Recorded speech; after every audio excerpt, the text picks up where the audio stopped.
welcome back to another Pristine Productions here. I'm your host, mixing engineer, Andrew Rayburn, and we're going to be talking about the new Studio 1.5, the game changer, and new features. So let's get right into it here. Here is one of my tracks that I built here in Studio 1.5. So the first thing I'm going to talk about here is the time stretch feature here. I'm going to go down. I'm going to hit my open tempo track here. If you go on time stretch, you enable that, and you go down to tape. There it is, tape resampler. Studio One is going to break down and sample it down like a tape while maintaining the timing in this area. So I'm going to make some adjustment here real quick. I'm going to slow it down, and then I'm going to speed it up, and I'm going to play it back. Check it out.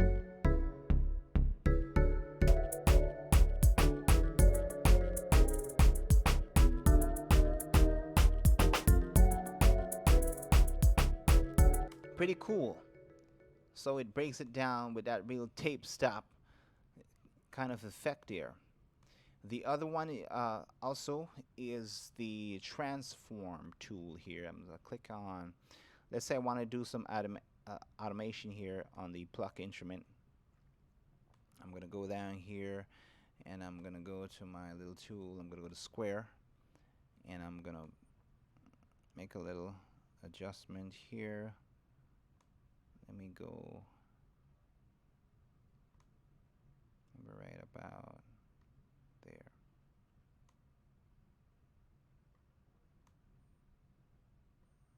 I'm gonna isolate and play it back. So we have that effect there. So what I can do with that is go down to the transform tool.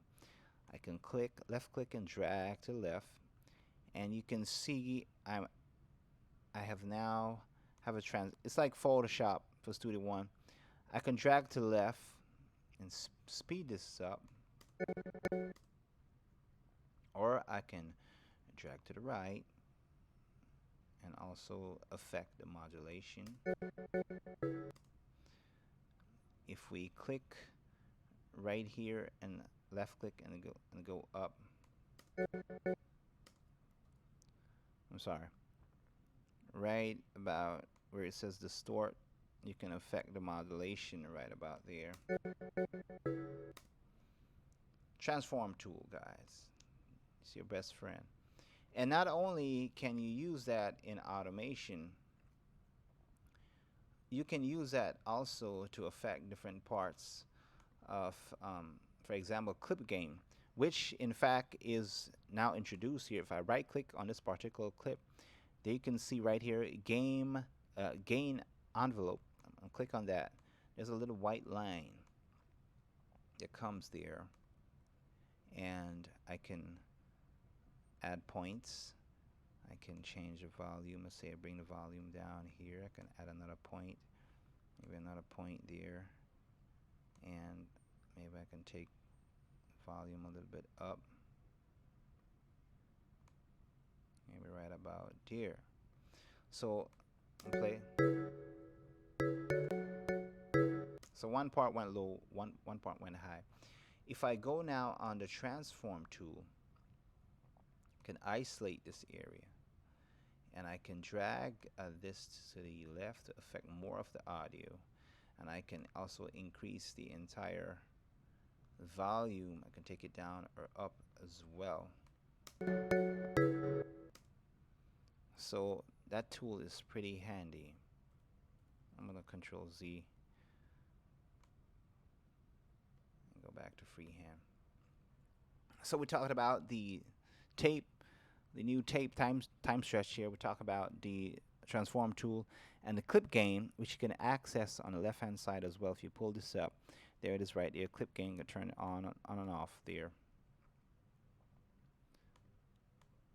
And also the new game changer that I like is if I go on the left hand side of the mixer, there's a little icon here. It's like a little square, a little rectangle. Shows scene console. Here you can do two things. I can create a version, let's say back in the time in Studio 1.4, mixing different versions of a song. you'll have to what you call save different parts on different versions of the song. Like let's say I have a version with vocals higher than another version with the vocals lower or more panning. With this now, instead of saving different parts of the song, different versions of the song name, we can save just the different version of the mix, which affects the volume, pan, mute, sends, and insert. So let's say I want to create version 1. I want to add more delay to this sound. I'm going to unmute.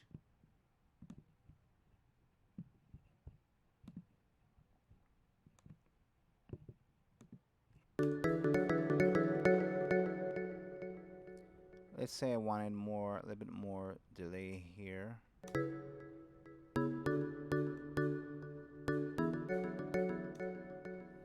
And also wanted to insert a compressor here.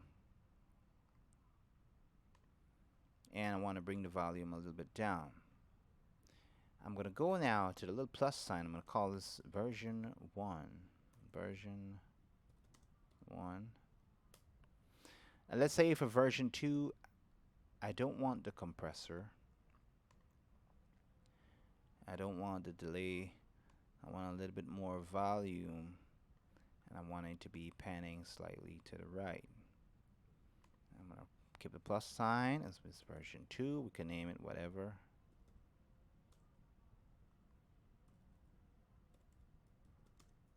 And Studio One has saved both these versions. So version 1, I'm going to click on it. There you can see Studio One loads up the compressor. It also, remember that you send to a delay and the volume is slightly down. Now version 2 here, it removes the compressor. It put the pan slightly to the right, the volume slightly up. So that's a real game changer there, guys. Saving different versions of the mix. And let's say I want it to be to the left, not the right. I can always go and update scene.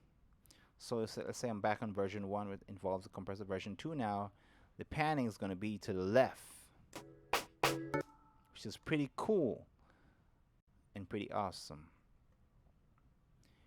So also we have the new look of the plugin. Here's the Proco 2, and we have soft mode here we can select. There are the controls here as well. Have the side chain, the high quality in Studio One, and we have the fat channel here as well, which introduces the new equalizers. Here's the Alpine. It's the Alpine 550, the vintage EQ. We have the Baxwell EQ. For those of you who got the EQ collection, here's the Solar 69. A lot of nice stuff is packing with this DAW here. And also the compressors here. We have the 2 comp, we have the Everest, the Brit comp, we have the classic comp, the Pug 670, and the RC 500, and the VT1. Awesome plugins. Studio One brings out also the new Chorus plugin. Here's the new look for the channel strip. The pedal board, which has modulation effects and all that stuff. The Empire as well. Awesome sounds, guys. And also the delay you were hearing earlier.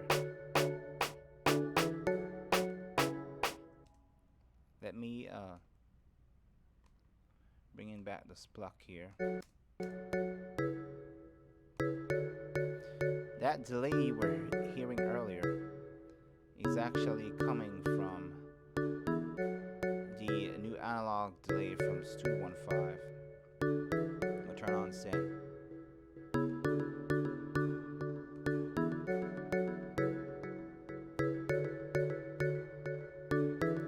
Very musical, guys. So I'm gonna stop there. Check out Studio 1.5 for yourself, and it's running nice. It's running more efficient and fast, especially on low CPU computers. This is the game changer, guys. So I'm gonna stop there and catch you guys on the next one.